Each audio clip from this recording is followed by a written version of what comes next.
Hello. Oh, wow. People in the chat. How we doing? Ahead of the game. Lofi, Antonio, Kim, Sally, The Standards, Dark One Dear. Hello, Nathaniel. How's it going? Zach is weird. Hello. On the bus going to a competition. That is very vague. Competition of? What are we doing? Brock's in the chat. Of course, of course. Hello, hello, hello. Let's get straight into it, shall we? We had our little preview last night. A little bit of a discussion around the biggest news stories from the week. It was lovely to see a lot of you guys there. But we are into the competitive competition rounds of the weekend is what I was wanting to say. Thank you, Brods. Good job on 100k. Appreciate it. Ryan the Lego, sorry. Will Hutt, Lando 5 temps ahead is ominous. I agree. It's gonna be a fun one for McLaren fans, Lando Norris fans in particular. It's looking very, very tasty indeed. We'll get into the kind of free practice 3 sector timings. Let me just make sure I've got my stream up and ready to go for myself along the way. I do indeed. There we go. Lovely stuff. I do love Singapore.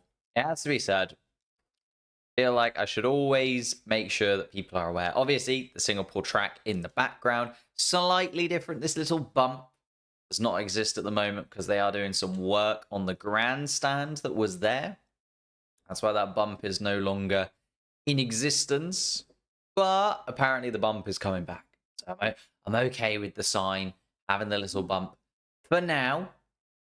And then hopefully along the way, we'll also get the bump back. So that the bump will look correct in terms of the Marina circuit. Why is the Marina Bay Circuit my favorite? Just like nostalgia more than anything else. Just remember it. Seeing the Formula 1 cars under the lights as a kid and being like, that is just fantastic. Surely we should do this every single time we have a Formula 1 race. It just looks beautiful. And yeah, that was the main one. The release date for the 100k live soon. Yeah, probably this afternoon. I'm just putting together.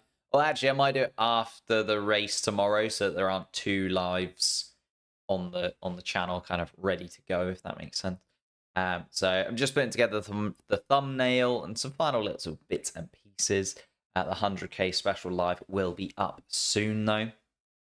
Lap record will be set this weekend, especially as the bump is returning. That's very true. Yeah, opportunity to set the lap record while the bump is not there. Couple of corners you no longer have to navigate. Well, 4 corners you no longer have to navigate. Why do I like Formula 1? Just everything. Just all-encompassing. I love the competition. I love the to and fro, the mechanical side of things. It just ticks all of the boxes, in my opinion, of everything I'm kind of looking for from a sport. Shall we talk free practice 3 very swiftly? Because free practice 3 was way less competitive than free practice 1 and free practice 2, as to be said. If I get the timings up, Lando Norris heads to the top of the leaderboard once more. It was looking like it was going to be a really close battle between Lando and Leclerc. It was going to kind of be a to and fro as to who of those two was going to end up with pole position. Also, the fact that the likes of Oscar Piastri being a little bit off the pace, Carlos Sainz not quite having it in the opposite, Red Bull and McLaren, Ferrari and McLaren, which meant they weren't there. And the Red Bull and Max Verstappen struggling a lot in free practice 1 and free practice 2. George Russell, though, has come to the fore a little bit. Let's kind of run down. So Lando Norris, as I said, heads it off. The only driver to get into the 129s. I think is kind of an ominous look, especially with free practice 3 effectively being a little bit of a run at qualifying. That lap time from Lando Norris being just so much better, 5/10ths better than the next best car. Does seem ominous. Fans will be bored of Lando Norris's dominance throughout. Oh, Antonio, thank you so much for being a member for 26 months. Wow. That is absolutely phenomenal. Did not realize it had been 26 months. That is absolutely insane, isn't it? Thank you, Blake. Thank you. But yeah, Lando looking very, very good. Just seems to, first and foremost, have the McLaren in the right window, but secondly, be in the right window himself as well. Hopefully he doesn't get caught out by a yellow flag or anything like that in Q1. That would not be great, yeah. But it did feel like Charles Leclerc was going to be that second closest competitor, but Charles Leclerc, he aborted his first lap when he was on the new softs, kind of halfway through in FP3, and then was disappointed with his second lap. Just seemed to come on the radio, said that the feeling within the car seemed off where they were yesterday. They seem to have moved it in a direction that's actually cost him time and lost him grip and stability within the car. So maybe they'll go backwards a little bit from that. Maybe we'll see them go from kind of the Leclerc setup that he had this morning back to one that is more similar maybe to what he had in free practice 2. So it's not done and dusted that Charles Leclerc is out of it, but you know, you want to see teams taking steps in the right direction throughout the weekend. And Leclerc seemed to take a little bit of a step back this morning in free practice 3. The Red Bull looked better. Not in terms of qualifying pace. I'm still not expecting the Red Bull to really be right up there. You know, I'm thinking, well, Max Verstappen managed to get second row of the grid, but he was still 9/10 off Lando Norris's time in free practice. I think second row, third row of the grid is going to be about the maximum that the Red Bull team can kind of hope for. They'll be hoping to be starting, you know, above 6th place. Or 6th place and above. I think Max Verstappen would be fairly content with any of those positions, especially with that big upgrade coming in Austin. The Red Bull car not suiting the Singapore track. I mean, it was the only track they didn't win last year. So that's not the kind of, you know, understanding that we have to have. I don't know what is. But yeah, Max Verstappen struggling a little bit with the feeling in the car. Struggling a little bit on the softer compound of tyres, but on the medium compound tyre, when they were doing the kind of race runs, looked a lot better than he did yesterday on the race runs. I think in free practice 2, on the long runs, he was 6th fastest. But today looked a little bit better on the medium compound tyre. Looked like going into the race simulation runs, Max Verstappen had a little bit more about him. So even if he does start down in 5th, 6th, 7th place, which I'm kind of predicting for Max Verstappen, he will be able to still move forwards come race day. Oh, thank you, Jamie, for becoming a member as well. 26 months also. All the memberships renewing. Beautiful stuff. If you do want to become a member, have a little look. There's a link down in the description below. But Sergio Perez was the interesting one here, right? Seemed to kind of click with the car a little bit more in Baku, was competitive, may have even gone on to win the Baku Grand Prix, or the Azerbaijan Grand Prix, should probably say. But Sergio Perez now, final free practice session before qualifying, 15th place, not really looking into it. What is it, a second, 1.8 seconds off the pace. It's gonna be another one of those weekends for Red Bull where we're looking at damage limitations as opposed to winning races, trying to do things right at the top end of the grid. In my opinion, George Russell was a bit of a surprise package, not gonna lie. Again, the Mercedes car's not looking overly outstanding during free practice 1 and free practice 2. Like, George Russell was kind of the best of that bunch, I guess you could say, because Norris and Leclerc were miles ahead in free practice 2 yesterday. Carlos Sainz kind of a fairly distant third. But then you had Tsunoda, Piastri, Ricciardo all kind of bunched together in free practice 2 with Russell just behind in that bunch. So Russell's kind of taken that next step forward. And if that is the pace that the Mercedes car has, we know that they were quick here last year. Obviously, when it came to the fact that in the race he then shunted it into the wall, that was a little bit frustrating. But at the same time, one way or another, we had the pace of the Mercedes at least shown last year in Singapore. And I feel like this could be another race where they are pretty competitive if they can get it together.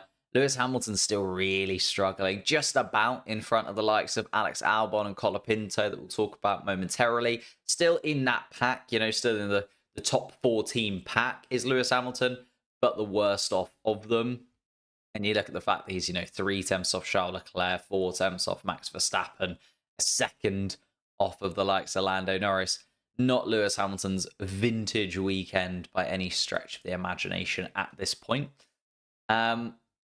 And that's kind of the top 4 teams covered. I do think Lando Norris is in the best position. I do think Charles Leclerc will be back up there. If somebody's going to nab pole position from Lando Norris, my betting would be on Charles Leclerc. But of course, he's an absolute torrent in qualifying, so it's not the most crazy prediction to make. I feel like Piastri's going to be there. Russell and Sainz are going to be in that mix. But if I had to say, I think it's going to be a Lando Norris, either Charles Leclerc or Oscar Piastri front row. So McLaren locking it out, or a Ferrari beside the McLaren. And then behind that, very competitive, could go either way. Max Verstappen maybe looking the weakest of that bunch. I feel like the Ferraris have more to come. And Lewis Hamilton, if he can match George Russell, then maybe he can do something a little bit different. But yeah, the Red Bulls maybe still looking the 4th fastest of the top 4. Which then kind of leads us into the rest of the pack, doesn't it? Alex Albon, Colapinto, Fernando Alonso managing to sneak into the top 10. And to be honest with you, I know that, well, obviously Alex Albon has the upgrade on his Williams car that we discussed in yesterday's show. But looking at it from Alex Albon's perspective, this track being one that really does not suit the proper standard Williams positives that we've gotten used to over the last couple of years, if they can score points again, if they can go back-to-back points in Baku, points in Singapore on 2 very different styles of track. I know that they're both street circuits, so they kind of have that similarity. But in terms of the setup on the car, the aero setup on the cars for each of those weekends, they couldn't be more different. Baku having that huge straight down towards turn 1, Singapore being one of the twistiest circuits on the calendar, one of the most high impact on not only the drivers but the cars. The fact that Alex Albon and possibly even Colapinto behind him could get points in back-to-back weekends with that upgrade coming to the Williams car on Alex Albon's side as well, just bodes incredibly well for the Williams team and really does show like they are properly moving in the correct direction since that Zandvoort upgrade. They have just been able to bring tiny tweaks that have made the car better and better and better every single time around. So really, really excited to see what Alex Albon can do. Obviously, not without fault. He did clip the wall through the kink, gave himself a puncture early on in free practice 3, but kind of bounced back from that, put in a very solid time. Still 1.3 seconds off the pace. There is still a big chunk, a big gap between the top drivers and that kind of best of the rest midfield. Although that's mainly Lando Norris, isn't it? If we choose, Lewis Hamilton's only a 10th quicker than Alex Albon there.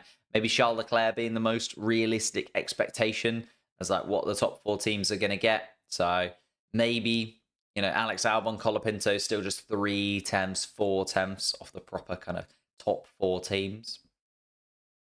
Do I have every track neon light? No. It is always Singapore. Just, it lines up very nicely this weekend. Always Singapore in the background. George Russell. No, sorry. Alex Albon is who I'm talking about, though. Alex Albon. Top 10. Top 10, breaking into the top 8. It's gonna be tight. And even behind that, yesterday we had a really solid run out from the RB drivers. You look at Yuki Tsunoda and Daniel Ricciardo being in the mix. Oscar Piastri was in between Tsunoda and Ricciardo yesterday. Tsunoda was the 4th fastest of anybody in free practice 2 come that kind of qualifying run that they did. So maybe we're underestimating Yuki Tsunoda and Daniel Ricciardo, or maybe last night they changed a few bits and pieces. The Williams car changed a few bits and pieces, and they've been able to just kind of leapfrog up to that position. Although the RB car is usually pretty swift here. You think back to last year, Liam Lawson was the the Red Bull car to get into the top 10 with Max Verstappen and Sergio Perez missing out. You remember that? And it's just one of those things where it's like, maybe RB just does well at this track, and I'm expecting maybe a little bit more from them. Obviously, it could be Daniel Ricciardo's final ever race. Unlikely. It does feel unlikely. I feel like that he will get to the end of the season, but there's kind of murmurings of it being his final ever race in Formula One. Come the end of this weekend, though, or come the end of kind of next week, we'll have a bit more clarity on that, and we'll definitely have a little bit of an understanding as to who is going to be where in terms of those RB seats. I still think Liam Lawson is the best shout. Some people have kind of mentioned Isaac Hadjar to me as well and said, well, why not Hadjar? He's also there in the contention for winning Formula 2, although he has dropped sort of down in the Formula 2 pecking order, no longer leading that championship. I still think Lawson is that best replacement for Daniel Ricciardo.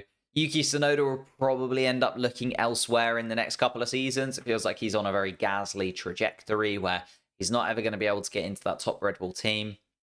Going to end up going somewhere else. So keep an eye on RB this weekend. I feel like it's a track that they suit and a track that they should be fairly good at. But then saying that, Fernando Alonso snuck into the top 10. Obviously, it's always going to be tight between those cars. We've got Kevin Magnussen, Nico Hulkenberg just behind. It is going to be really, really close between those top teams. Or sorry, those midfield teams for the top spot of being the best of the rest in the midfield. At the moment, you got to put your money on Alex Albon, and then the Stakes Hour car's kind of a distant memory in the background. If we look at the Drivers' Championship, the Constructors' Championship, those kind of things as well, before we get into it, we've got, obviously, the Aston Martin team away in 5th place. But that battle for the best of the rest in the midfield, and the reason I'm so excited to see what RB can do, what Williams can do, is it does feel like it's kind of hotting up a little bit there, doesn't it? It does feel like another couple of races where a big incident happens at the front. Obviously, Williams were massively gaining on points in terms of that because they gained 2 positions right at the end. But I don't know, it does feel like maybe, just maybe, it's an opportunity for Williams again to close up to Haas to maybe close up to RB, or maybe RB jump in front. McLaren leading the way now. Does feel like McLaren are going to run away with the championship. 50-point lead over Ferrari, who kind of seem like their closest competitor out on track right now. Red Bull seem like a distant sort of 3rd or even 4th fastest team this weekend, so can't see them closing the gap to the McLaren team. It's gonna kind of come to fruition in Austin, isn't it? If that Red Bull upgrade in Austin does really work, then maybe they can close that gap over the rest of the season. But it's going to be very tough because Lando Norris and Oscar Piastri looking very, very competitive. Both of them putting in some really good drives in recent weekends. You're looking at Netherlands with Lando Norris, absolutely stunning race from him. Then you're looking at last time out in Baku from Oscar Piastri, similar, just did incredibly well. I feel like it's going to be very, very tough for Red Bull to close that gap. Mercedes kind of at a 4th place. Nothing really going on for them. Then in terms of the Drivers' Championship, this is where the big talk is, isn't it? Can Lando Norris close that gap to Max Verstappen? He's had some good opportunities, I think, is the problem. Obviously, Zandvoort was perfect for Lando.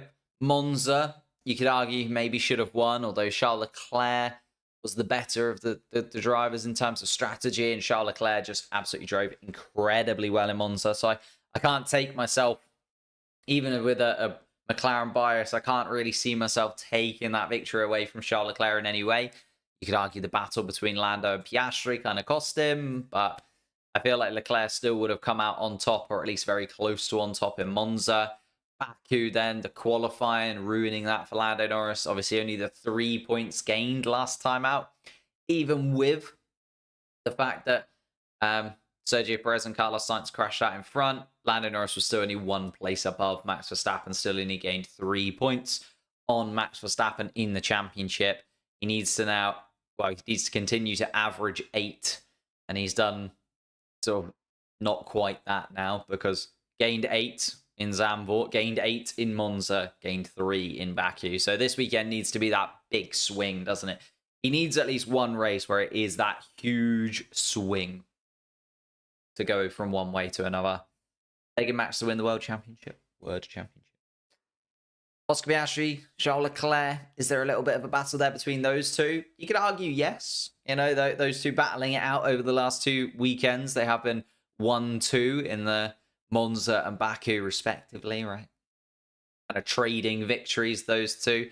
Felt like Charles Leclerc kind of snuck in and stole Oscar Piastri's win in Monza. And then Oscar Piastri kind of returned the favour in Baku, didn't he? Snuck in, got that win just behind Charles Leclerc. It was just behind Charles Leclerc and then dove up the inside, snuck in, kind of took that win from underneath Charles Leclerc in Baku. So maybe there's a little bit of to and fro between those two. It's not too big a gap between them either, only 13 points. I feel like there's a little bit of a tension hotting up there. Carlos Sainz should be good for 5th place in the championship. Should be just about done and dusted for him there. Same with Lewis Hamilton, George Russell. You'd imagine they're going to finish there, well, unless Sergio Perez kind of turns it on towards the end of the season. You'd imagine Hamilton is going to finish above Russell, although Russell has been looking pretty decent in the last few weekends. It's just maybe a little bit too much. 23 points in 7 races. Quite a big swing. He'd need a race or two to really go in his direction. George Russell, obviously. I think the big thing for that battle between Hamilton and Russell was the DNF for Russell in Belgium. Kind of swung it very heavily in Lewis Hamilton's favour, didn't it? And now you need another big swing like that to go it back in Russell's direction if that's going to happen. Alonso in 9th place has nothing to worry about. Can't gain the guys in front. Can't really go backwards. It's then very tight, though. It's Lance Stroll, Nico Hülkenberg, Yuki Tsunoda within a couple of points. Alex Albon after last weekend. Wouldn't put it off of him to, gain 10 points in the last 7 races because that Williams car does just look so incredibly quick compared to where it was at the beginning of the season. Daniel Ricciardo behind on 12 as well. Can I see him gaining too many more? No. Pierre Gasly, no. Ollie Behrman, 7 points on the board. 6 for Ferrari, 1 for Haas. Obviously not expected to be in the car anymore this season, apart from the occasional free practice 1 session. But if we do get another Behrman drive towards the end of the year, maybe another points finish, take that place from Pierre Gasly once more. Kevin Magnussen, 17th place. Esteban Ocon in 18th. Franco Colapinto with his points scoring prowess coming to the fore in Baku, getting 4 points on the board. Puts him ahead of Zhou Guanyu, Logan Sargent, and Valtteri Bottas, who have yet to score a point so far this season. Colapinto is probably right in there. Looking like, again, the Williams is capable of points in Singapore. At least looking at the kind of free practice sessions and where they were in free practice 3. Wouldn't put it against Colapinto, maybe moving above Ocon or maybe even Magnussen in the standings. Again, putting Williams into a more competitive position in the constructors' standings as well. Congrats on 100k. Thank you, London Israel. Appreciate that. Not enough coins. F1 23, because 24 is bad. Good. How are we doing then? We've got 5 more minutes until we get underway in qualifying in Singapore. Let me get the final bits and pieces set up for myself and get ready to roll on. My favourite track of the Formula 1 calendar. I'm biased. I love Singapore. I think it's beautiful. Just look at that. The lights on, the circuit illuminated amongst the city of Singapore. It is just bloody beautiful, lads. It is just beautiful. Oh, here we go. A dramatic intro from Formula 1 with Anthony Joshua. Is Anthony Joshua fighting in Singapore or something? They're trying to do like a little collab. Boxing / Formula 1. Little promo. I don't really follow boxing. Does anyone follow boxing? Can anyone tell me Anthony Joshua doing well, good, bad, medium? Like, I know he gets talked about a lot in the UK because he's kind of like the British boxer. Although Tyson Fury is also British, but he gets kind of not thrown in the same pot as Anthony Joshua. I changed the track behind me. I have not. It's always the same one. Who am I rooting for? I am a McLaren fan. To quickly summarize my predictions, again, we did the predictions in yesterday's stream. If you're not getting involved in the Friday streams, you are missing out because we talk all of the big news over the course of the Formula One weekend coming into Singapore. So we talked about Daniel Ricciardo and whether he's going to stay or go. We talked about McLaren's flexi rear wing and what kind of things that will happen. We also talked about Max Verstappen's community service. So if you want to see a little bit more insight from me on those three topics, head over to yesterday's stream where I cover those in depth. But we also talked about the predictions and the upgrades for Singapore Grand Prix. I went for Lando Norris winning. I went for Charles Leclerc and Oscar Piastri being on the podium behind him. I went for our big surprise. I can't remember what I went for in the end. Did I go for the surprise being Yuki Tsunoda? Or possibly even Oh, no. I said Daniel Ricciardo in the end. I said Daniel Ricciardo will be our surprise. Maybe, just maybe, picking up some points for RB and also finishing ahead of a Red Bull or two. Best team, I went for McLaren. Did I go for? Can't remember. I should write these down. Struggle, I went for Max Verstappen. Red Bull. Felt a little bit obvious, didn't it? And then flop team. I think I went for Mercedes in the flop team category. Just because I wanted to spread my bets a little bit, you know. Go for Max Verstappen as the struggle. Go for the flop team the other way. Where am I from? I am from Norwich. Friday stream gang. You've forgotten smooth operators, operational genius. He might repeat it this year. That's very true. I think he's going to be up there. I think it's going to be close between... I think it's going to be Lando and Leclerc kind of battling for victory. Oscar and Sainz battling for that final podium position. Maybe even chuck Russell in there now because Russell's looking a little bit better than he was yesterday in free practice 3. Then kind of your Hamiltons, your Red Bulls behind that. And then, well, Williams have kind of stepped up to the plate this morning. RB were looking ridiculous yesterday. But now just going, can't wait for another RPM video. RPM video? What do you mean? What do you mean? Is RPM a channel? Am I missing something?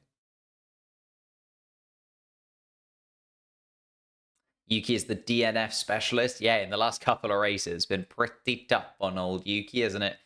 Pretty tough on old Yuki Tsunoda. Has not had a fun time at all. 100k and McLaren 1-2. Love that. Love that. RB gave Yuki a seat way too early. I don't think so. Well, we talked about it a little bit in yesterday's stream, so I won't go into too much detail again. If you want to know my thoughts and feelings on the RB situation, I kind of did a little bit of an analytical deep dive on their finishing positions in the races so far this season. And sort of seeing about what RB and what made RB sort of choose to keep Yuki Tsunoda at that point.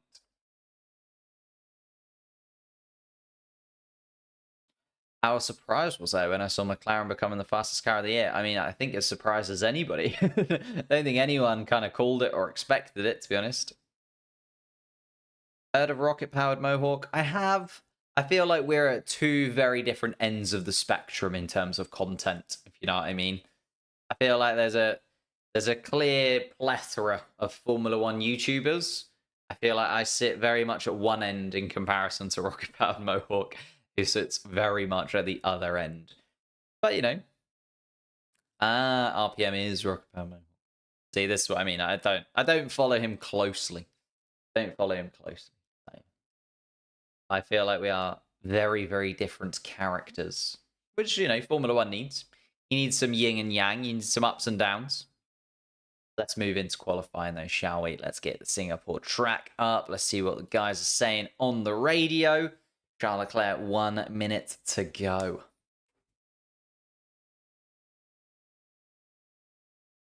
"30 seconds is what Esteban Ocon is being told. And the drivers are already making their way to the end of the pit lane, ready for that green light to go. Let's see. And we are underway then in qualifying 1. And the cars are going to make their way out on track first. It is Esteban Ocon who's going to get us underway here in Singapore. I feel like Esteban Ocon is pretty cursed when it comes to Singapore, to be honest.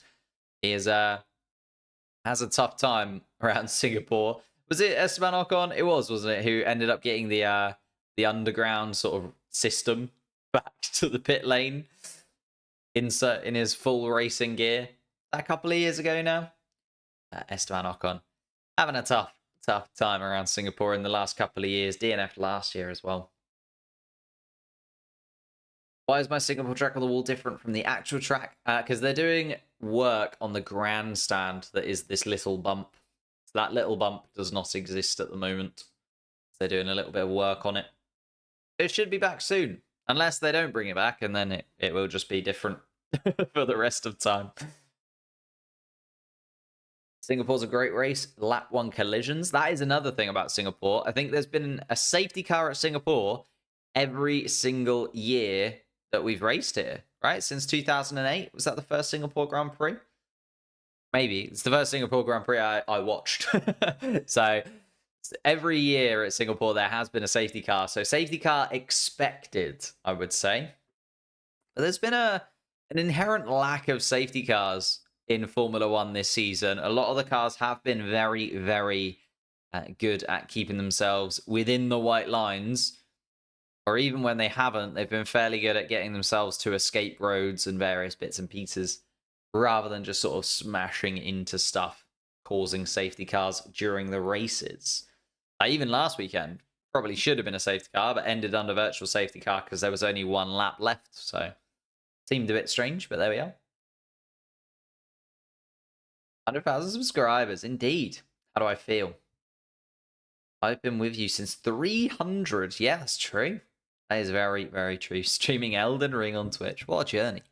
What a journey indeed. It feels like a lifetime ago, gonna be honest with you. Yeah, it's been a weird up and down, hasn't it? We've had some good, we've had some bad, we've had some weird. Been great though. 100,000, next 100,000 coming up. I'm not going anywhere.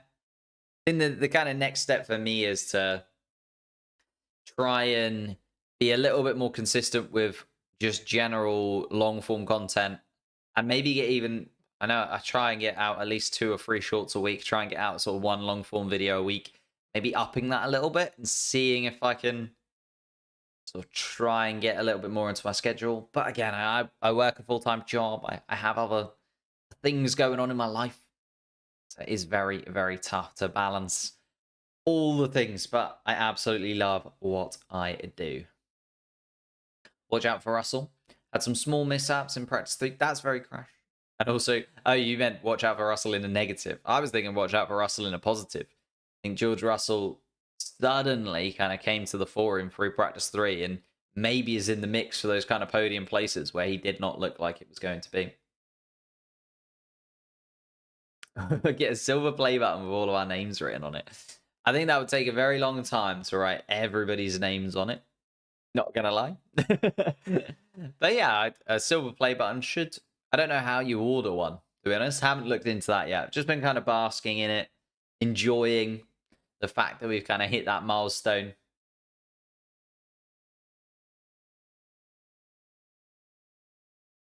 I'm so cooked for my physics AS level. I used to be an A-level physics and maths teacher, but doing less and less of that now. So can't help too much, to be honest with you. Charles Leclerc has gone quickest to 130.8 in Q1. We're just kind of letting the lap times tumble through at this moment. See where everybody starts off with. Lando Norris learning from last weekend in Baku and getting a feisty banker lap in, I would imagine. Goes quickest in the first sector. There's the Lando Norris we're expecting to see this weekend in Singapore. He really has got that McLaren car into a lovely window through all the free practice sessions. Just needs to duplicate it one last time in this qualifying session to put himself on pole once again. It'd be, what, his 6th pole position in Formula One. Incredible to see if Lando Norris can finally turn a pole position into a victory. 5 pole positions, 0 wins from them for Lando Norris. Second sector's purple as well. Lando Norris just coming around turn 18 and 19. Going to put himself towards the top of the leaderboards. And there it is, a 130.7 from Lando Norris. You'd think that would probably just about be enough. But of course, was into the 129s in free practice. There you go, GameStar 70. Best time, Lando Norris at 129.6. So he's still got a little bit of wiggle room and a bit more to come from Lando Norris in this one yet. So don't you worry. Just taking it a little bit easier, getting that banker lap in. Expecting himself to make it through the top 15 this time around. Ooh, Carlos Sainz with an error on his lap. Just went a little bit deep, the Spaniard. Carlos Sainz going again. Sector 1 was an improvement. Sector 2 goes purple. Lando Norris still 2 tenths quicker overall than Carlos Sainz. But it is a swift purple sector from the Spaniard in the Ferrari car. Of course, coming to the end of his time in a Ferrari, but he'll be looking back at the Williams car and he'll be thinking they're making moves in the right direction. They're doing well. And Carlos Sainz comes around the final corner for Ferrari and gets himself into 4th spot behind Oscar Piastri. That is our pretty much expected top 4 there. Alex Albon comes across the line and goes 5th fastest. Beats out Sergio Perez, but is 4 tenths off the likes of Carlos Sainz in 4th spot. Colapinto comes across the line. 2nd off the pace, nearly 2 seconds off the pace. And that will not be good enough for Colapinto. You would imagine he will need to go again.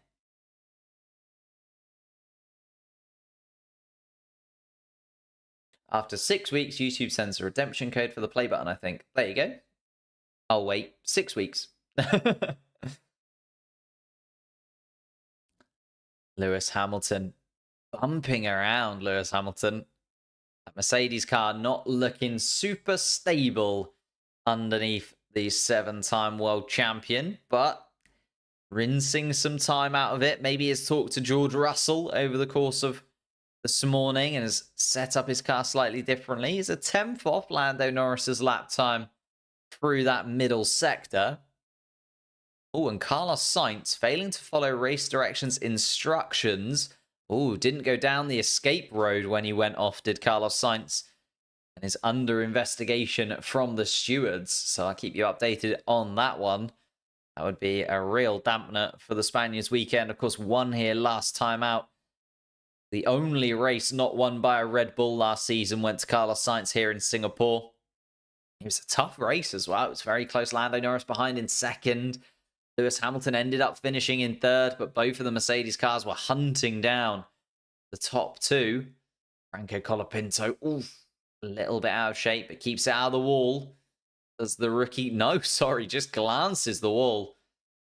Franco Colapinto at turn 17 takes a little bit of the paint off the Sailforce logo.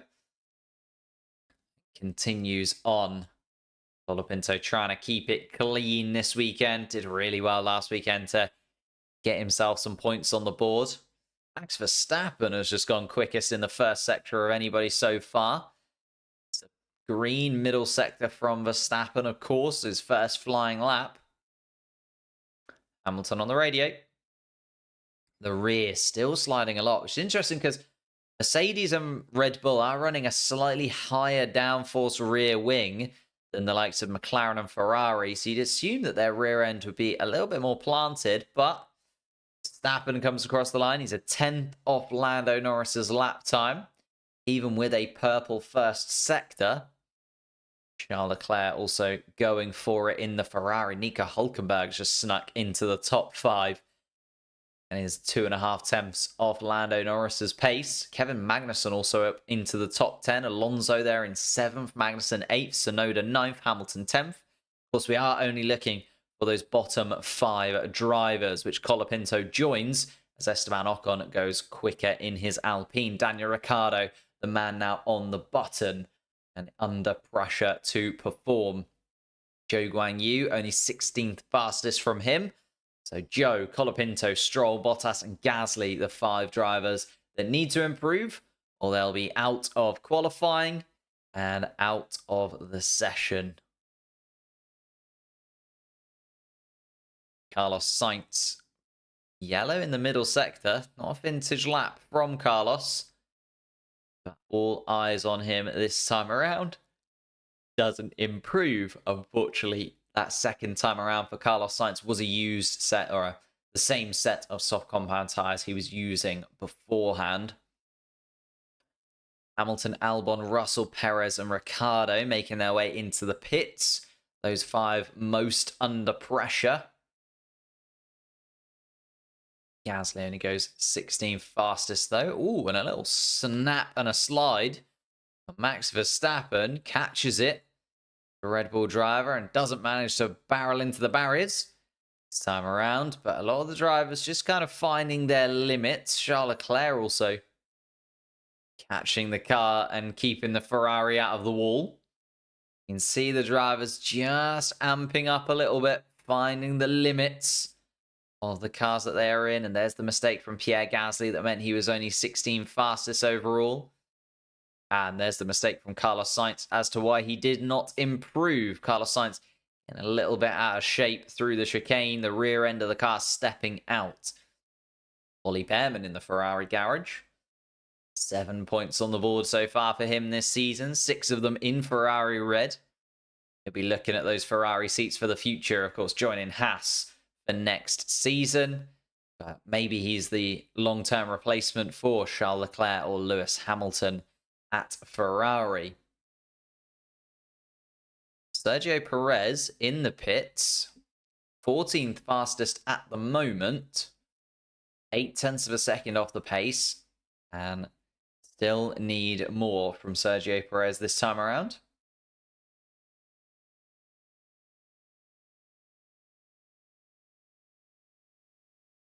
Ooh, on Piastri pole position. I could get behind that. I could get behind it. I mean, Lando Norris would be better, just for the championship battle to kind of continue on a little bit. But there we are. Following since Canada, enjoy your live streams a lot. Thank you very much, Kira. I'll keep them going, just for you. Everyone missing Max doesn't activate Saudi 21 or Monaco 23 quali mode. Alex Albon then coming around in the Williams. 12th fastest overall at the moment, Alex Albon. Good enough to get him through to Q2. He'll definitely be eyeing a Q3 spot this weekend, though, in that new spec Williams car. Albon out on track with Lando Norris and Piastri joining him. Nobody else coming. Oh no, here comes Lewis Hamilton as well. So Hamilton joining a very empty Singapore Grand Prix circuit. George Russell follows out his teammate as well. Going to start to see a few more cars coming out, but Albon and Norris wanting to get their laps in without any traffic. Oscar Piastri is just going to have to deal with the 2 Mercedes cars on his flying lap. Alex Albon is improved through the first sector in his Williams. Coming around towards the end of the middle sector. Going down towards turn 14 now, Alex Albon. It's a purple middle sector from the Williams car. Lando Norris is going quicker behind, though. A purple first sector from Lando Norris. And it does seem like the track is evolving. The track is ramping up, says Lewis Hamilton. And the cars are finding more and more grip as the rubber is laid down. Lando Norris, sector 2, quicker once more. Purple for Lando Norris. You can see just underneath Alex Albon going quickest of anybody with a 130.6. Lando Norris, though, look at those 2 purple sectors. 26.7, 37.8 from Lando Norris. Just coming around the final couple of corners towards the start-finish line. He's going to take the lead once more, but it's a 30.0 from Lando Norris. So enticingly close to a 129 Lando Norris. That'll be more than enough to get him through Q1, though, you would imagine. Just showing off the pace that he does have. Oscar Piastri follows his teammate across the line. 2.5 tenths off of his teammate. Shuffles himself up into second place once more. Really wrestling the car, Alex Albon, through that middle sector.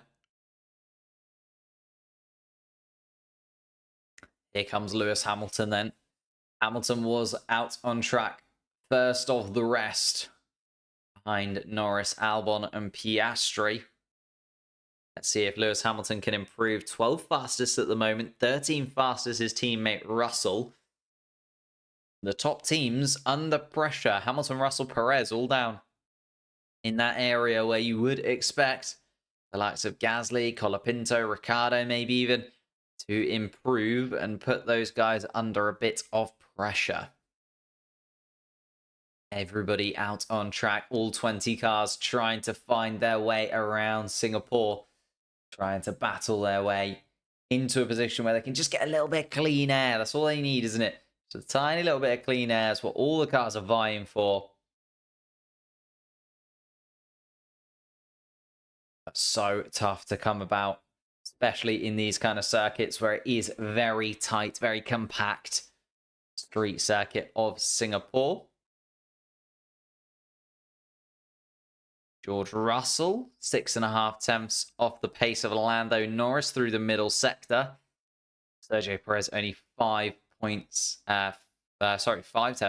nearly 6 tenths off the back of Norris. So Norris comes into the pits. Albon 2, their laps finished. Lewis Hamilton comes across the line, is 4 tenths off the pace of of Lando Norris. Hamilton improves. Russell improves, also puts himself up into 6th spot. Still 8 tenths off of it, though. Sergio Perez a little bit better from the Red Bull. Goes 6 tenths off the pace of Lando Norris, but jumps up into 4th spot. Remember, we're just looking for that bottom 5. Verstappen goes 2nd fastest once again. The Red Bull seems to have really come to life in qualifying. Was not looking this competitive during the free practice sessions. But finally, Max Verstappen seeming to click. Here comes Daniel Ricciardo, improves up to 12th spot. Is still a second off the pace. It's going to be really tough for Daniel Ricciardo. Yuki Tsunoda, his teammate, improving. Nearly 5 tenths of a second off Lando Norris through the middle sector, though. Yuki Tsunoda. Fernando Alonso goes 7th fastest, just behind Alex Albon by 5 thousandths of a second. Here comes Kevin Magnussen across the line. It's 10th fastest for Magnussen. Tsunoda is the man under pressure. He's 15th fastest right now. He improves up into 8th. That puts Esteban Ocon in 15th spot.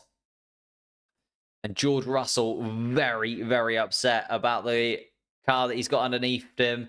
Seems that it's very different to free practice 3. Colapinto comes across the line, 8th fastest in the Williams. And that drops Daniel Ricciardo right into the spot where he didn't want to be. I said it was going to be tight for Daniel Ricciardo. It's looking like it's not going to be enough. Ocon, Gasly, Stroll, Zhou, Bottas, all looking to improve. Zhou Guanyu, 6 tenths through the middle sector. It's going to be Lance Stroll first and foremost, though, in the Aston Martin. Is he going to be able to knock out Daniel Ricciardo? No. Only 16th fastest Lance Stroll. I was expecting a little bit more. He's 9 thousandths of a second off the pace. That's Lance Stroll out. Esteban Ocon, though, does do the business and pushes Daniel Ricciardo down into that bottom 5. Here comes Zhou Guanyu. Can't improve much. Goes 19th fastest overall. Here comes Valtteri Bottas, who isn't going to improve that much to get out of that bottom 5 either. So it is just Pierre Gasly, and Gasly can't get himself out of that bottom 5. So it is going to be Daniel Ricciardo, Lance Stroll, Pierre Gasly, Valtteri Bottas, and Zhou Guanyu out of this one. Esteban Ocon was the man closest in 15th spot, with Carlos Sainz just putting his Ferrari into 6th spot at the end there. Very, very impressive indeed from the guys out on track. But Daniel Ricciardo, Lance Stroll, Pierre Gasly, Valtteri Bottas, and Zhou Guanyu are 5 drivers that will be out of qualifying and no longer able to take part in qualifying 2. Daniel Ricciardo, I was expecting more from him this weekend. The analysis after free practice 2, it was looking very good for RB, but something's happened between Friday and Saturday. They just haven't been able to turn that pace that they had in Friday into proper pace on a Saturday. They dropped down the order in free practice 3, and he's dropped down the order again in qualifying, Daniel Ricciardo. He's going to start from 16th place on the grid in a race before the decision. Of course, Daniel Ricciardo's fate will be sealed after this weekend. That means that Yuki Tsunoda has also out-qualified Daniel Ricciardo 13-5. So 13-5 in Yuki Tsunoda's favor compared to Ricciardo. And that's where, again, you just look at it and you're like, it's frustrating for Daniel Ricciardo, frustrating for RB. Liam Lawson, actually, in the RB garage this weekend, looking on and looking at that seat, probably thinking, Daniel Ricciardo, I got points here last year. You're out in Q1. Kevin Magnussen, Esteban Ocon can count themselves fairly lucky. George Russell really struggling in the Mercedes car, really frustrated over the radio. He was only 13th fastest. Charles Leclerc, only 12 fastest as well. The track really did ramp up and allowed those cars towards the end to put in some faster flying laps. So there we have it. Our 15 moving on to Q2. If you could leave a like on the stream, that would be absolutely amazing. Although we have reached 100,000 subscribers, please feel free, if you are new, to hit that subscribe button as well. We're on our way to, let's set a new target, 110,000, 120,000 maybe by the end of the season. Got 7 races left to go. Let's see what we can do.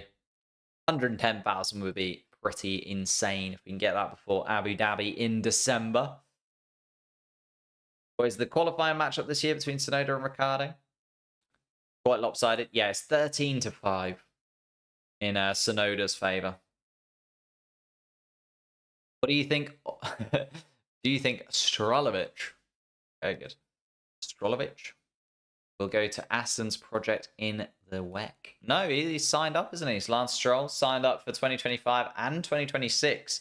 Interesting that they did that as well. They kind of came out, because usually they just say, oh, well, Lance is on a 1-year rolling contract. So usually Lance Stroll just kind of comes out at the end of the season, is like, yeah, I'll be staying. And that's kind of it. But they did actually do kind of a big press conference. They kind of announced Lance Stroll as staying. They announced the fact that it was going to be a couple of years. He was guaranteed to be in the car for 2026. Kind of got rid of any speculation around that 2026 Honda collaboration, bringing in the likes of Tsunoda, or even the links to Carlos Sainz that emerged in recent weeks, or sort of weeks before they announced Lance Stroll as well. They have confirmed Lance Stroll will be in the Aston Martin setup for the long haul. I feel like Williams will be super interesting team to watch next year. Oh yeah, with Carlos Sainz and Alex Albon, it's going to be super competitive between those two. Like, they're both going to want to kind of try and stamp a little bit of authority on the team. They're both going to try and get the best out of that Williams car every single weekend. Well, if they're in this kind of position, they'll know that there's points up for grabs as well inside the Williams car. So Williams are looking amazingly competitive next season, and really exciting prospect to watch as well. You've got to be looking at that kind of culmination of drivers, right? Alex Albon and Carlos Sainz, and comparing that to the rest of the field. By far and away the strongest driver lineup. By far and away. Compared to the rest of the 2025 driver lineups in that midfieldy pack is what I mean. You know, you're looking at Charles Leclerc and Lewis Hamilton being pretty damn tough too. But Russell and Antonelli, we don't know how Antonelli's going to do. I'd say Norris and Piastri kind of up there as the strongest driver lineup. But, you know, Gasly and Doohan, again, Doohan, we don't know. Tsunoda, possibly Lawson alongside him. We don't know how Lawson's going to get on over the whole season. Hulkenberg's going to be very strong, but he's in a Stake Sauber, so probably not. And then Behrman and Ocon, again, both feeling out a new team, not quite sure. Just looks like Albon and Sainz, of those kind of 6 teams outside the big 4, is by far and away the strongest driver lineup, in my opinion. Imagine Porsche in an Audi. That second Sauber seat is still being talked about ridiculously, isn't it? You know, we don't know if it's going to be Bottas, we don't know if it's going to be Porsche. Colapinto's entered the fray for it because of how well he's done in a Williams over the last 2 weekends. Bortoletto's now being talked about it as well. Lawson was linked to that seat beforehand. There's just been hundreds of drivers at this point linked to that second Stakes Alba seat. And yeah, we don't really seem any closer to them pulling a decision. Like, at least with the RB seat, we've had Helmut Marko and Christian Horner kind of come out and say, yeah, a decision will be made after Singapore. We'll know where we stand going into 2025, etc., etc. But with RB, it's just kind of going with Stakes Alba, it's just kind of going on and on and on. Just like, not really sure what's going to end up being in that team. Let's get into qualifying 2 then. 15 minutes on the board has ticked down to 14 minutes 20. Sergio Perez and Max Verstappen, the two drivers first out on the grid, are just making their way around. Sergio Perez just about getting towards turn 9 now. Alex Albon and Colapinto, the two Williamses, followed behind, with Magnussen and Hulkenberg just coming to the end of the pit lane. A good few cars lined up, ready to join them. Lando Norris is going to be next out onto the track, with Oscar Piastri close in attendance. Oh no, the Ferraris have managed to sneak in. Charles Leclerc and Carlos Sainz getting between the Mercedes car, the McLaren cars. Got my words today. I just kind of got my words out.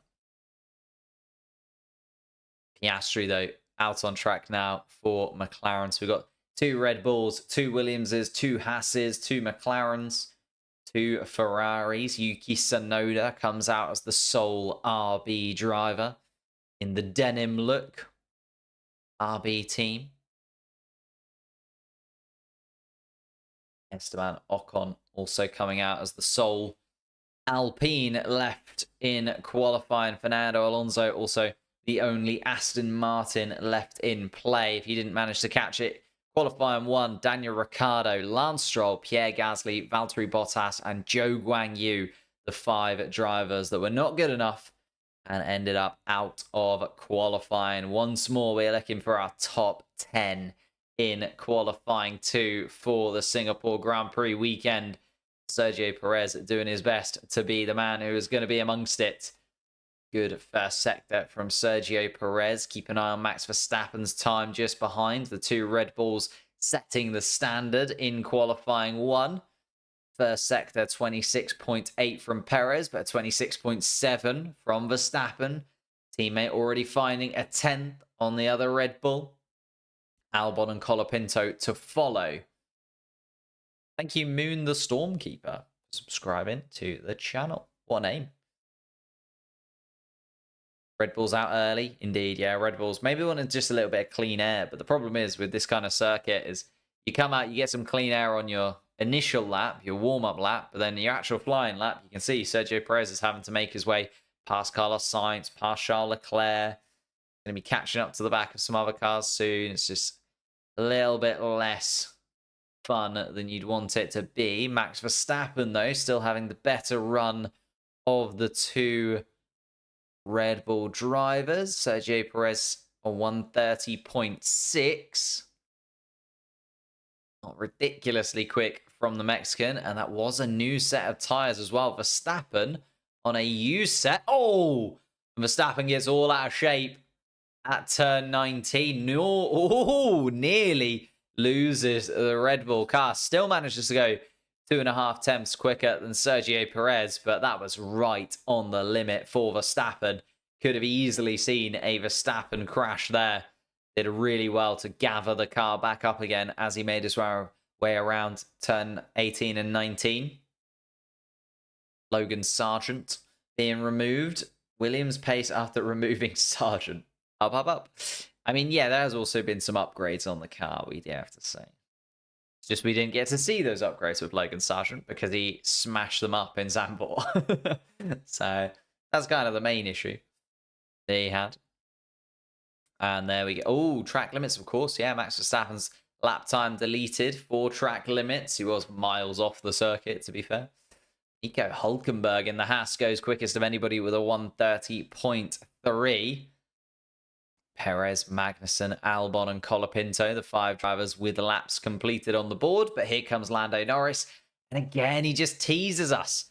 Doesn't want to get into the 129s yet. A 130 dead, 7 thousandths of a second away from being in the 129s. Charles Leclerc comes across 130.2s, put himself second fastest, but still 3 tenths off Lando Norris. Lando Norris is tremendously quick this weekend. Just has been showing it. And it does look like a one-man fight for pole position at the moment. Oscar Piastri, 0.3 off his teammate, goes into third spot. Albon on the radio.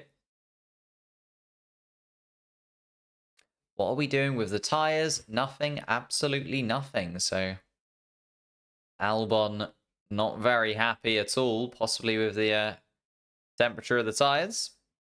Max Verstappen is pushing it to the absolute limit. 2 incidents on that lap for Max Verstappen. One very, very brushingly close to the wall. And then the second getting all out of shape through turn 19. Bounces on the curbs there, it looks like, with the Red Bull. Sends it very wide, and great reflexes from Verstappen to get it out. Oh, and Lando Norris also. A little bit of sliding from the British driver. Catches it, keeps it out of the wall. That's where he missed out on a 129. 130 dead for Lando Norris. Verstappen, lap time deleted. Hamilton and Russell only just making their way around now. So, Colapinto and Ocon, the 2 drivers that have set lap times that need to improve.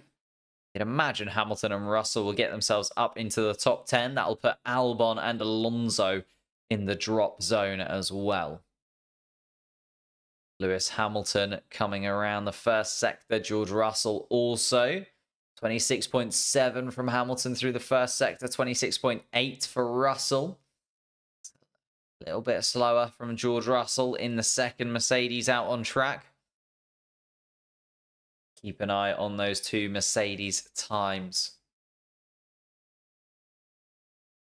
Verstappen on used tyres? Yes. Yeah, Verstappen was on used tyres, but also made a little bit of an error. Carlos Sainz was on used tyres. Charles Leclerc was on used tyres as well. Colapinto also on used tyres in the Williams car. George Russell going much better through the middle sector compared to Alex Albon's 10th place time. At the moment, he's 4 tenths up. Lewis Hamilton, similar. In fact, Lewis Hamilton nearly 7 tenths up on Alex Albon's time at the moment. So looking to get themselves up and out of the bottom 5. And Lewis Hamilton doesn't just do that. He goes fastest in the final sector to be the first man into the 129s. George Russell up into the 130.1s. It was looking quick from Hamilton, but that completely shocked me. Lewis Hamilton actually coming to life. The Mercedes seeming to click into gear just as it's starting to get competitive. And after Lando Norris was the only man in the 129s in free practice 3, Lewis Hamilton joins the club, puts in a 129.9 in this one. Here comes Max Verstappen out on track. The only man yet to set a lap time. That lap time deleted, obviously, because of that scary incident going through turn 19.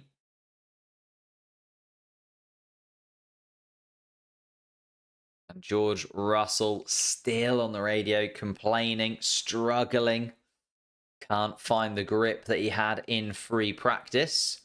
Hamilton and Russell just making their way back into the pits. Whereas Max Verstappen coming out and wanting the track all to himself. Max Verstappen on an outlap for his final run in this second qualifying session. It is Fernando Alonso, Alex Albon, Colapinto also down there. Esteban Ocon in 14th. Just lost my thing. There we go. Alonso, Albon, Colapinto, Ocon, and Verstappen. The 5 drivers that need to improve.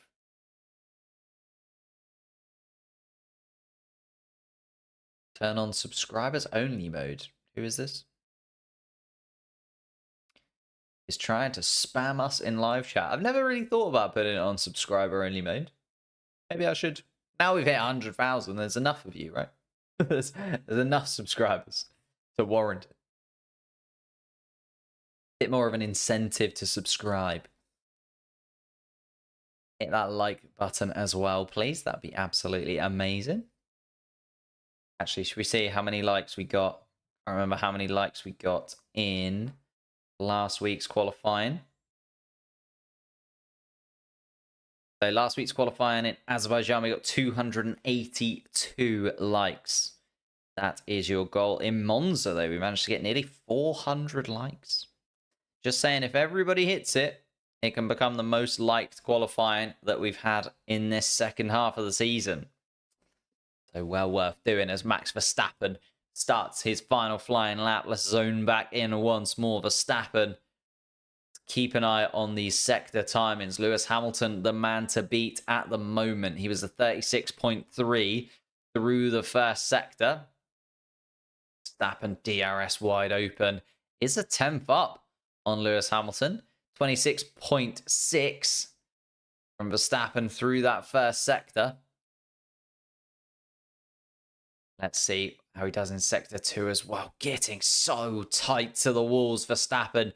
You can see the Red Bull driver putting every single inch of track to use and putting that Red Bull car through its paces here in Singapore.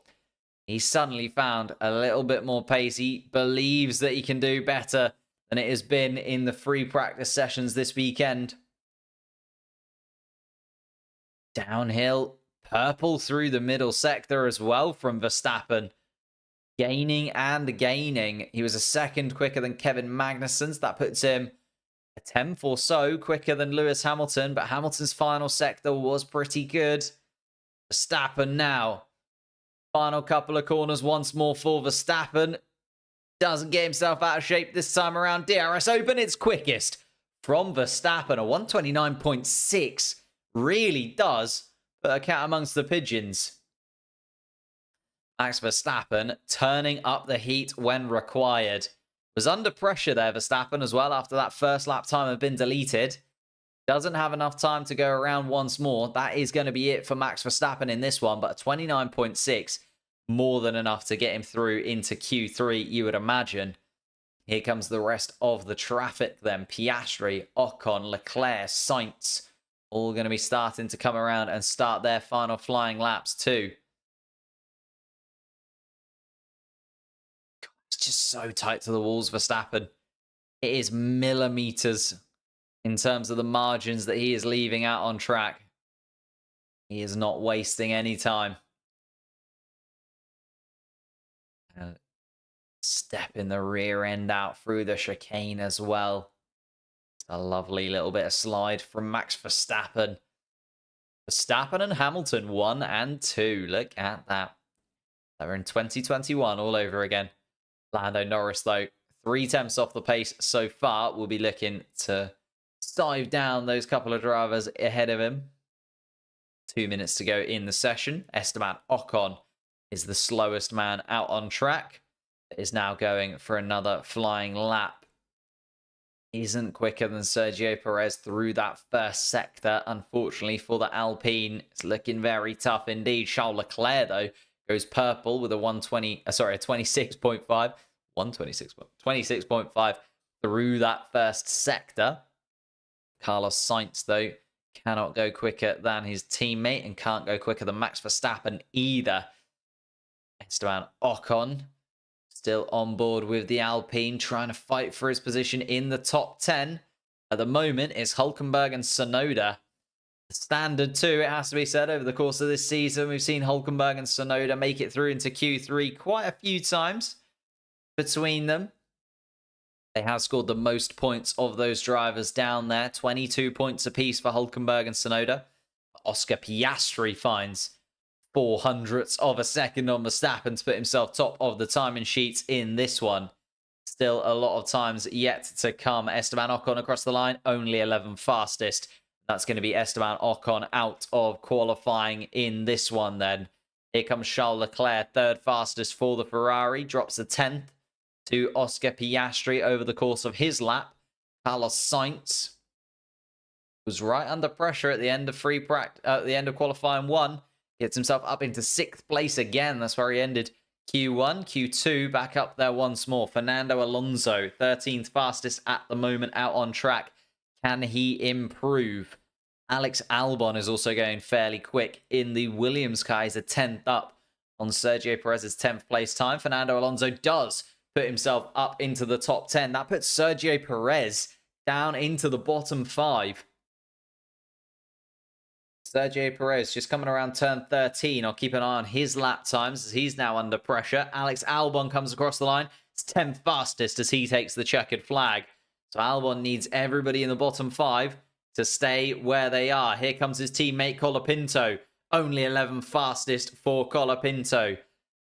So he's going to be out of this one. Ocon out as well. Here comes Yuki Tsunoda, and Tsunoda ruins the Williams weekend. He puts him up into the top 10, and Albon and Colapinto are both going to be out. Sergio Perez comes across the line and doesn't improve. Sergio Perez, 13th fastest. He's going to be out of this one. Nico Hülkenberg is just about to come across the line, does improve and keeps himself in the top 10. Kevin Magnussen is out of qualifying too. Wow, Sergio Perez. The bounce back in Baku.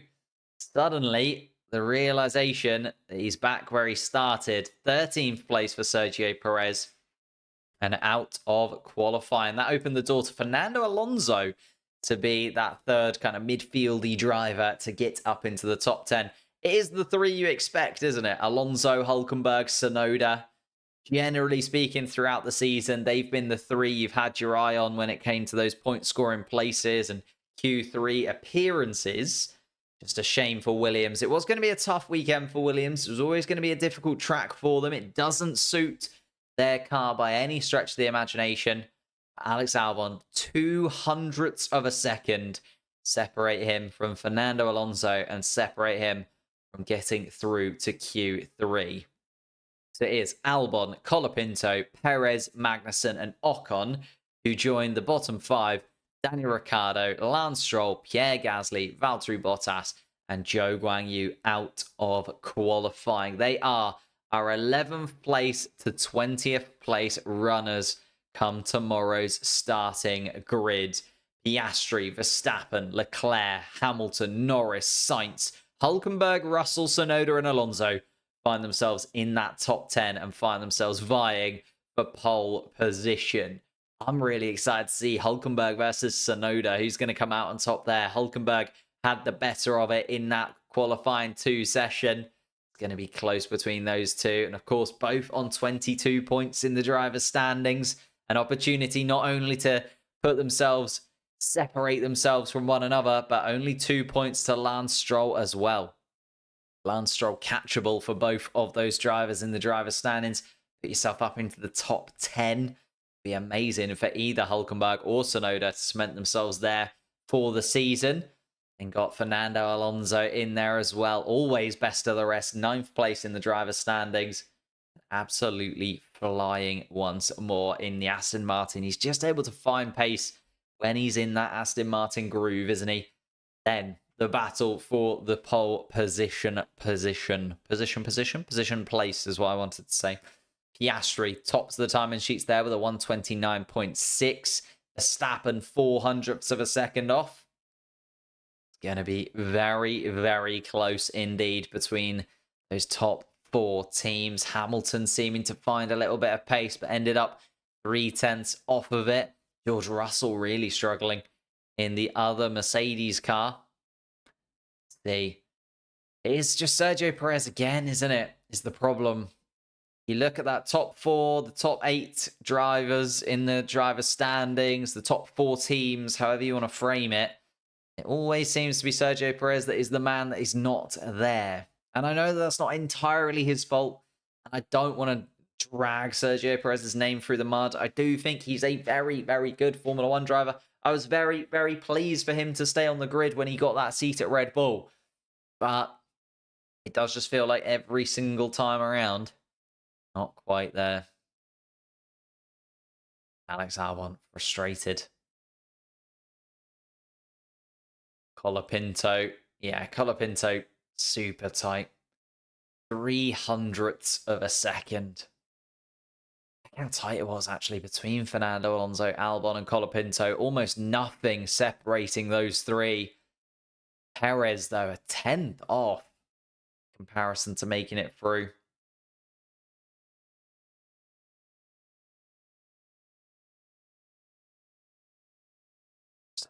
Oh, that's where it was.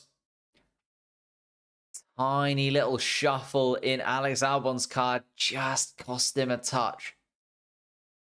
Through turn 10 and turn 11. It's just a shame for Alex Albon.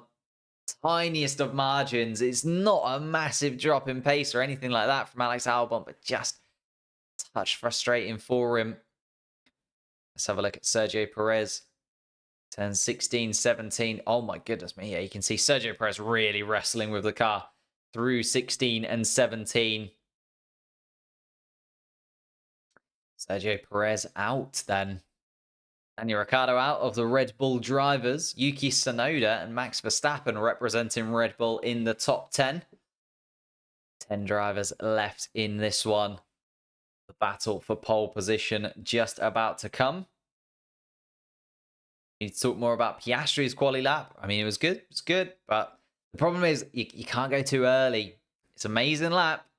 It's only Q2. Got to turn it on for Q3, but if he can do it again, if he can replicate it, it'll be very, very good. Very, very close to a pole position for him.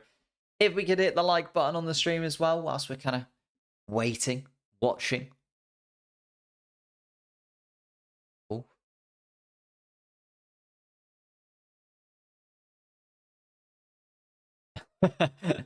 Daniel Ricciardo.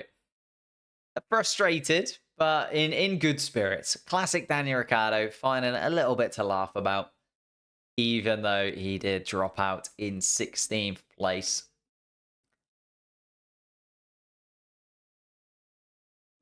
I'd have known what's going on if I caught the Friday stream. That's very true. It's very true indeed. Yeah, if you didn't catch yesterday's stream, they're well worth watching in retrospect as well. The kind of first half, I always try and do a little bit of catch up on the Formula One news. So we talked about Daniel Ricciardo and his move to, or his possibility of moving away from RB for the 2025 season. We talked about Max Verstappen's community service and the fact that he swore in a press conference. And we also talked about the flexi wing controversy at McLaren and what's going to be happening there. So even if you didn't manage to catch the stream yesterday, which was the preview and predictions stream, check it out after this. Well worth kind of going over there, discussing and getting involved in the discussion for those big three topics that happened leading up to this weekend's Singapore Grand Prix. But let's hone in, let's focus, and let's think about who is going to take top spots here in qualifying. Piastri, Verstappen, Leclerc were the top three in that qualifying session. Lando Norris, though, has been quickest throughout the weekend so far. Absolutely stunning lap in free practice 3 from Lando Norris. Let's see, though. 12 minutes on the clock. Green flag waved. And everybody making their way out towards the grid. Nico Hülkenberg is going to be the man to set the standard. Piastri behind him. Congratulations on Hungary. Thank you, Rimjom. Very close to a different word. Thank you very much, mate. Appreciate that. Still no excuses for Danny Rick there. Yeah, it's just annoying, isn't it? You look at the gap between Tsunoda and Ricciardo in this one. Just not been there. Everybody please like the stream. I agree. As I said, Hülkenberg and Piastri, the first two out on track. Verstappen behind the two. Lando Norris is going to be fourth to set his lap time. Then it's going to be Hamilton, Tsunoda in between. George Russell in there as well. The Aston Martin of Fernando Alonso also just making his way out of the pits. And it's going to be the two Ferraris that set their lap times last. Keep an eye on Charles Leclerc and Carlos Sainz as they make their way around at the back of the pack. Oh, I've got hiccups now. It's not what I want. To be honest with you, like coming into it, I said Lando Norris looked a dead set for pole position just because of how much dominance he seemed to have in that car in free practice 3. But suddenly, you know, Piastri's found a bit more. Verstappen's found a bit more. Hamilton looks so much more comfortable in that Mercedes. There's a few guys that have just entered the discussion, entered the conversation. And And are now looking to close in on Lando Norris and nab that pole position from him. Did feel like it was in Lando Norris's hands.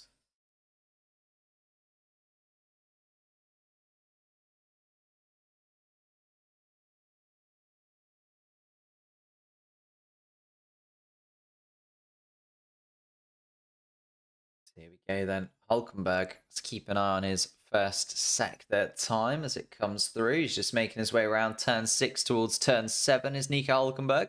It's a 26.9 from the Haas so far.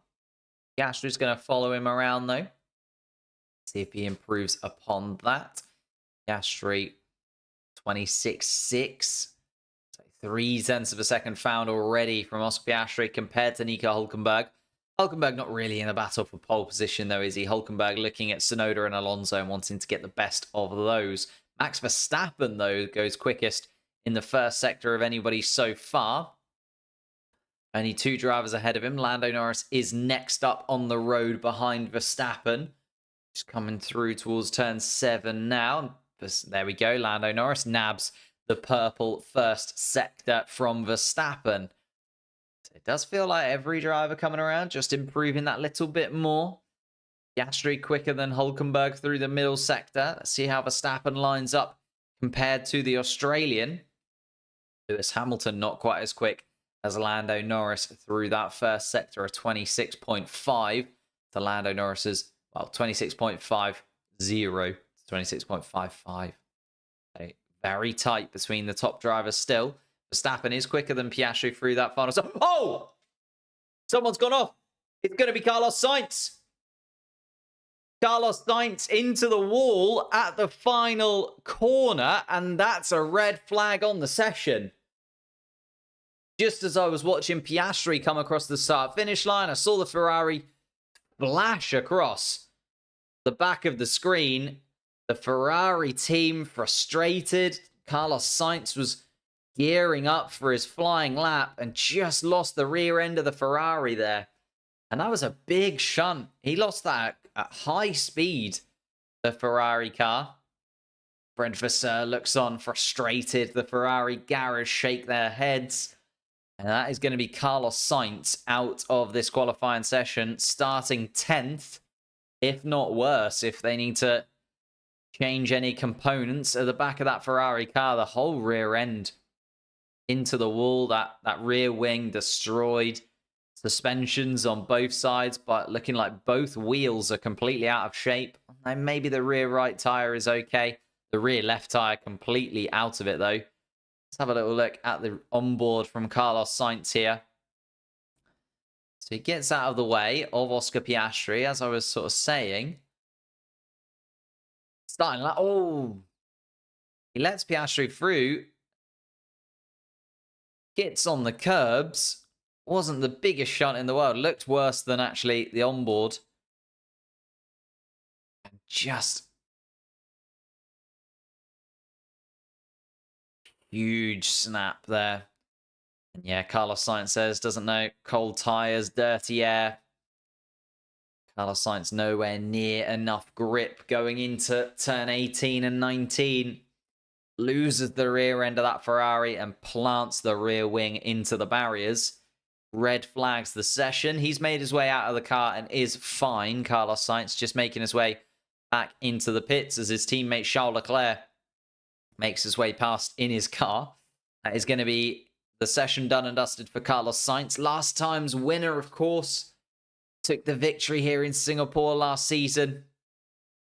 And we'll start from 10th place on the grid. Best case scenario tomorrow might end up being worse. We'll get an update on that once Carlos Sainz car is returned to the Ferrari garage and they can have a look at the components that need replacing. Car itself is still in the barriers. So it's going to be a fairly long wait, unfortunately, to see the final runs in qualifying. 8 minutes left on the clock. It's only really enough time to do one flying lap. So Piastri and Hulkenberg, the 2 drivers that were able to get their lap times in, the only drivers with banker laps. Piastri with a 130 dead. Hulkenberg with a 130.8. Everybody else is going to only have one shot at this. And it's going to be very, very close indeed. Vehicle damage level. The rear left-hand side, pretty heavy. But the rest of the car, okay. The problem is, obviously, all of the bigger, slightly more expensive, slightly more needed components are towards the rear end of the car. You're looking at the gearbox possibly being squished there. The engine, they'll have to check as well. When you crash the rear end of the car, there's some hefty components in there that will need to be looked over. Rough for Carlos Sainz. Ouch. Verstappen's lap deleted. I think it's because the red flag / yellow flag was dropped as Max Verstappen was coming around, because Carlos Sainz was behind Oscar Piastri. So Piastri, so basically, Verstappen would have come past where Carlos Sainz was in the wall. So Verstappen's time maybe wouldn't have counted, or maybe it was so slow, or I don't know. Maybe even he took a little bit of a deviation and had to move out of the way because Carlos Sainz's car was in the wall. I don't know. I haven't seen the onboard from Max Verstappen, but yeah, Max Verstappen would have seen that crash happen just in front of him as Carlos Sainz was trying to get going on that final flying lap. Carlos Sainz comes into the garage, apologizes to the team. Let's have a look at the Ferrari car now that it's come out of the wall. Yeah, it's the rear left side of the Ferrari, actually. It's not too bad across the entire rear of the Ferrari car. It's not as bad on the right as I thought it might be, but it is a big shunt. The whole rear wing comes off completely, effectively. Here's the onboard from Max Verstappen. Let's see why. Did he have to back out because he saw Carlos Sainz in the wall? Yeah, that's why. Verstappen backed right off anyway. Would have seen the red flags, would have seen Carlos Sainz in the wall, double waved yellows. Ooh, and Max Verstappen asking that question though, even though he did back off, Max Verstappen, I think he still assumed he would get that lap time in, at least sort of behind Oscar Piastri's lap time. But yellow, if he crossed the line under yellow flag, then that lap time technically shouldn't have been deleted for Verstappen. So I can understand why the world champion is questioning that decision. We'll see if Red Bull get to the bottom of that. But the Ferrari car is still out on track. It's been lifted by a crane as we talk. And it does look like, yeah, just the rear left-hand side of that Ferrari car. Hopefully not too much to put back together again. And Carlos Sainz will be able to still start in the top 10 tomorrow. He'll be a little bit annoyed, will Carlos Sainz, that didn't even get to go on to the final flying lap, but it just was a big snap. Be interesting to see what Ferrari come up with there. Was it the cold tyres? Was it the dirty air? What really caused that incident? There we are. No consistency for Ferrari. That's why they've not won the championships for a while. Yes and no. I can understand where you're coming from.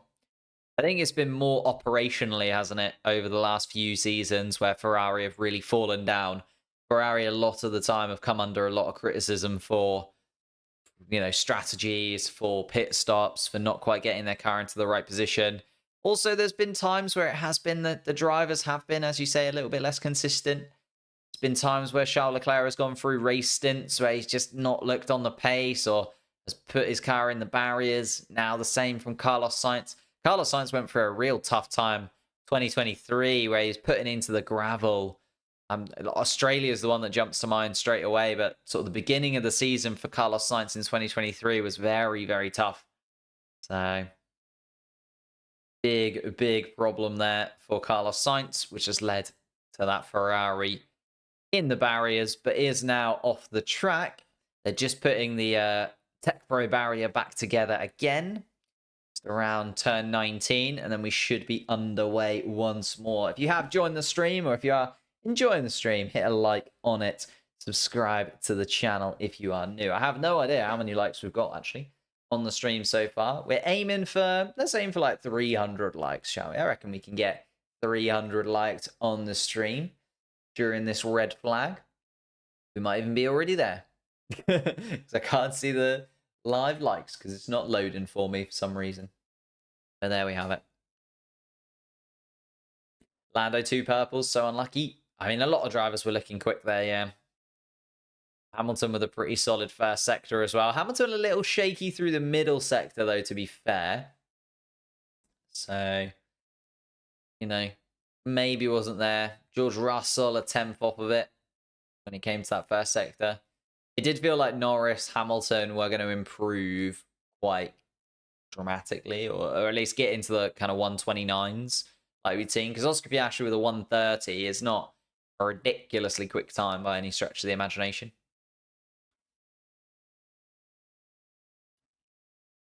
See, yellow flags.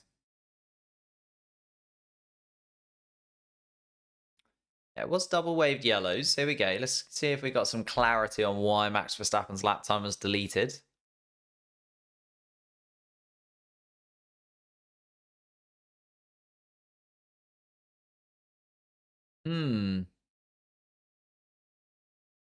So literally the yellow flags are waved, and then does the red flag drop before Verstappen crosses the line? Yeah, the yellow flags literally get waved as he's coming around turn 18. You can see actually on the screen is a yellow light being shown. There's still a yellow LED being shown. Yellow LED, yellow LED. Yeah, interesting, weird one.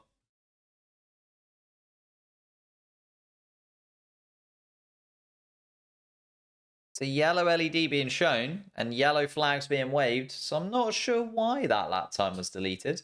I mean, again, it was slow because he had to slow down massively through turn 18 and then specifically turn 19. Yeah, backed right off through turn 19.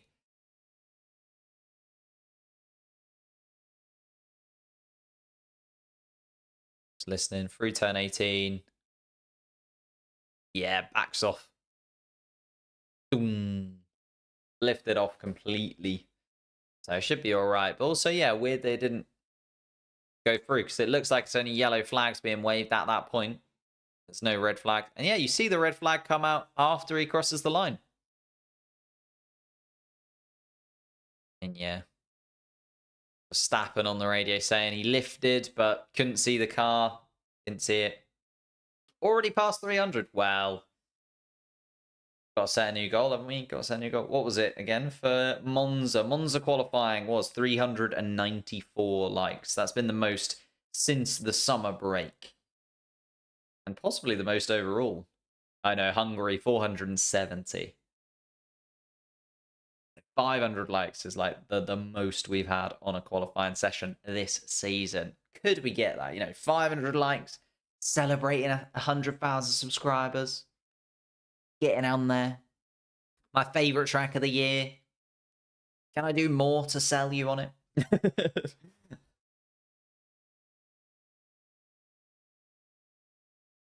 Old layout? Yeah, sorry, I know it's the old layout. It should be the layout that comes back. Unfortunately, I bought the light before they decided they were going to do some work on the grandstand that is there. I haven't had a time for resuming yet. I guess it's going to be in the next couple of minutes unless I miss. Oh, there you go. Q3 will resume at 22:07. So a couple of minutes time from now. Came back, watched a few trailers. A few trailers for what? Get me involved. Any good film recommendations, I am always there. Norwich Cathedral is amazing. That is correct. One of the best cathedrals I've ever been to. And I've been to, I reckon, 4 or 5 cathedrals. Carlos Sainz putting his Ferrari in the wall. A red car and a red flag. 8 minutes to go in the session. Carlos Sainz starting 10th place tomorrow. The other drivers guaranteed and have got their slots in. Alex Albon will start in 11th place for the Williams car, just outside the points. Colapinto behind him in 12th. Sergio Perez was only 13th fastest in Q2. So he'll start there alongside Kevin Magnussen in 14th place, with Esteban Ocon being the 5th driver to drop out of that second qualifying session. Beyond that, Daniel Ricciardo was the fastest driver to fall away in Q1. He was 16th fastest in his RB. Lance Stroll, 17th fastest. Pierre Gasly, 18th fastest. Valtteri Bottas and Zhou Guanyu will be 19th and 20th on the starting grid tomorrow. Unless, of course, Carlos Sainz drops any further back. We'll see if there's any huge damage to the rear end of that Ferrari car once it makes its way back to the Ferrari garage at the end of the session. But it has been moved off the track. The Tech Pro Barrier is put back together again. We're about a minute away from getting underway here. With a one-lap quali, really. It's going to be a one-lap shootout for qualifying here in Singapore.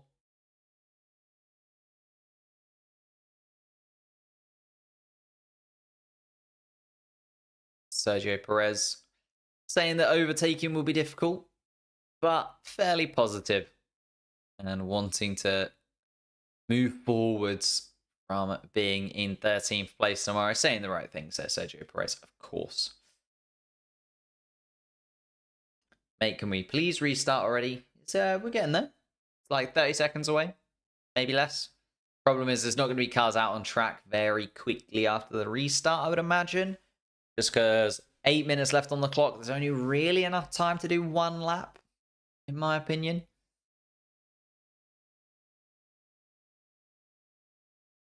Here we go then. 8 minutes and 4 seconds are left on the clock. Still no green light. Oh no, there we are. Literally, as I said, still no green light. It came on. Grand Tour, one for the road. I haven't seen the final Grand Tour yet. Haven't seen it. I need to see it though. I'm new to the channel. Do you do sim racing as well? Not really. No. I have a few times.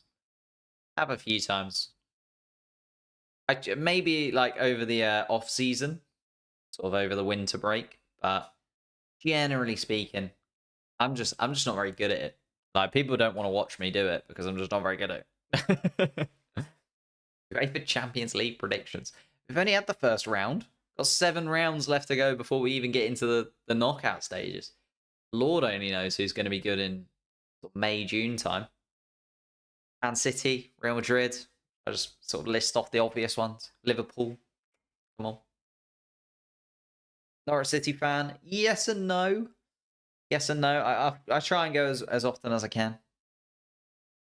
But I wouldn't say I'm, a die-hard Norwich City fan or anything like that. Can you say hi? Yes, Gio, I can. Here we go then. 6 minutes left on the clock. Finally seeing tyres put onto Max Verstappen's Red Bull. That's always a positive.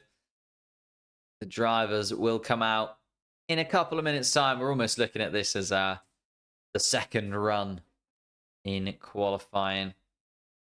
But only Piastri and Hülkenberg have managed to get in a lap so far. Everybody else missed out. And of course, I said at the beginning of the stream, we have had a safety car here in Singapore every single year. So it feels like the fact that we've had a red flag in qualifying, we're likely to see safety cars in tomorrow's race. We can see changes. Just because you qualify poorly does not mean it's done and dusted as of yet.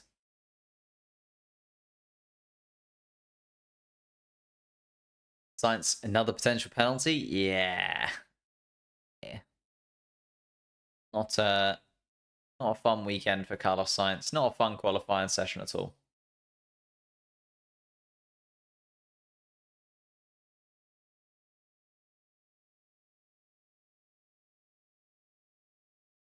Why is everyone just saying, can I say their name? What an odd thing. What an odd thing to say to a man. Can you say my name?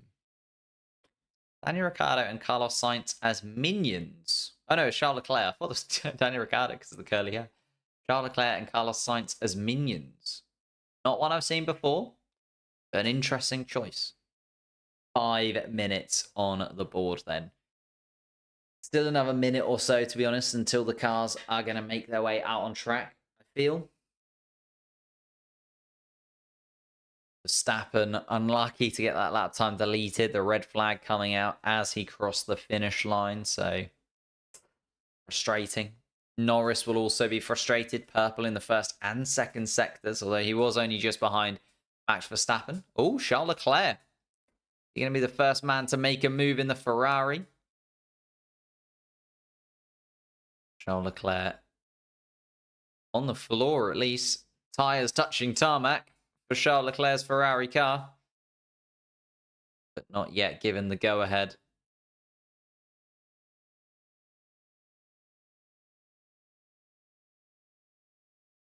McLaren's waiting as well. Lando Norris being given the go-ahead. Here come the McLarens then. Maybe it is going to be the 2 papaya cars out on track. The special livery for this weekend. But McLaren choosing to go early. Not wanting to go out behind the rest. And Lando Norris first. Oh no, sorry. Piastri out first. Lando Norris second behind. Hulkenberg is going to be third out on track. Here come the kind of midfieldy pack behind. So you've got Hulkenberg, you've got Tsunoda coming out on track as well. Fernando Alonso just coming out of the garage behind, I can see in the Aston Martin car. Charles Leclerc behind in the sole Ferrari left. Carlos Sainz out of the session. It's going to be Leclerc behind Alonso. Tsunoda had to wait. Russell and Hamilton coming out in the Mercedes as well. So this is going to be our kind of order of observations that we need to make sure we follow. Piastri is going to be first across the finish line again. Lando Norris going behind his teammate this time around. Trusting Piastri not to cause a red flag once more. Interesting if there was another red flag. Session would be very strange.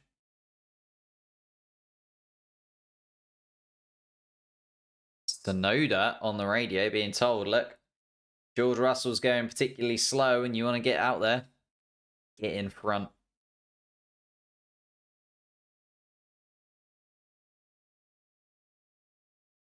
Lando Norris coming around turn 13. Piastri coming into turn 16 now. So it's going to be Piastri, Norris, Hulkenberg, Alonso, Leclerc, Hamilton, Russell, Verstappen takes over Tsunoda. Now going to be at the back of the pack. So Tsunoda looking to be the last man across the start-finish line. As Piastri is going to get us underway with 2 minutes on the clock. Verstappen getting the go-ahead to pass Yuki Tsunoda. Maybe even past George Russell. Verstappen's coming up behind the rear end of the Mercedes. But let's keep an eye on the guys on the fast lap. Piastri has started his. Lando Norris just coming across the start-finish line now. Piastri and Norris, the 2 McLarens. Hulkenberg now coming across the start-finish line too. Fernando Alonso has jumped in front of Leclerc. Leclerc going fairly slowly through turn 14 and 15 actually. Maybe just waiting for a little bit more space out on track. Piastri has improved on his first sector time from before. Lando Norris, not the best first sector time that we've seen from him, but is still quicker than his teammate.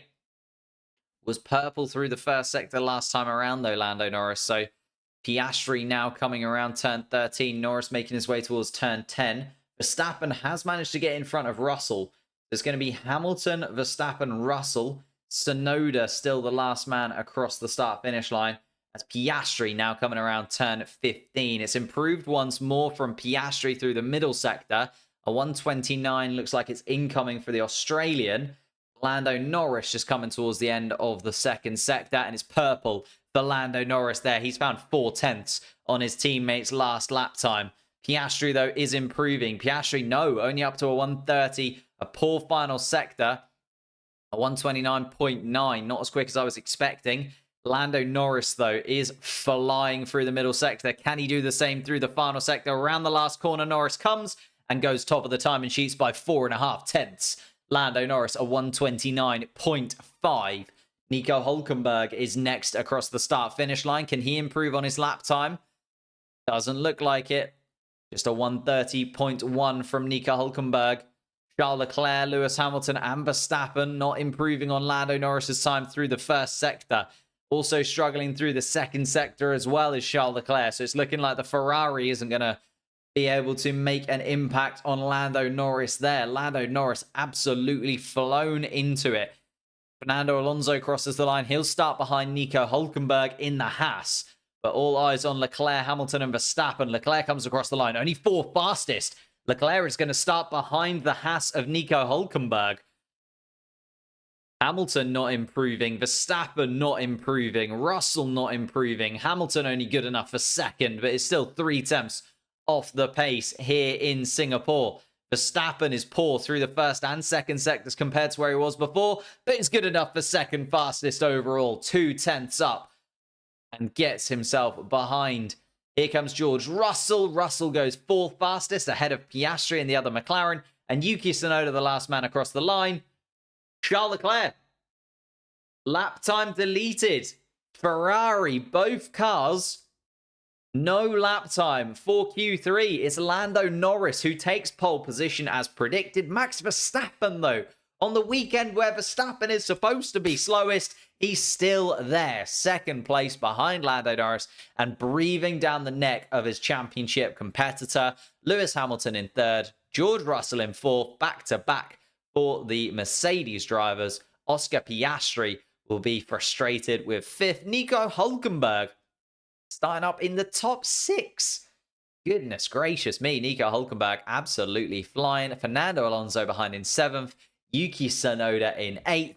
Charles Leclerc and Carlos Sainz. No lap time for the 2 Ferrari men. Goodness gracious me. What an end to qualifying that was.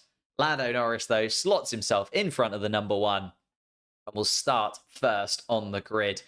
The only problem, Lando Norris always seems to drop a position when it comes to the start of a Grand Prix. And the man behind him, Max Verstappen, certainly won't make it an easy one. Goodness me, that is set up to be a tasty Turn 1 battle between the 2 championship rivals. Lewis Hamilton and George Russell will be there to pick up the pieces if the worst comes of them. Piastri in 5th, Hülkenberg 6th, Alonso 7th, Tsunoda in 8th, Charles Leclerc 9th after a lap time being deleted for running wide.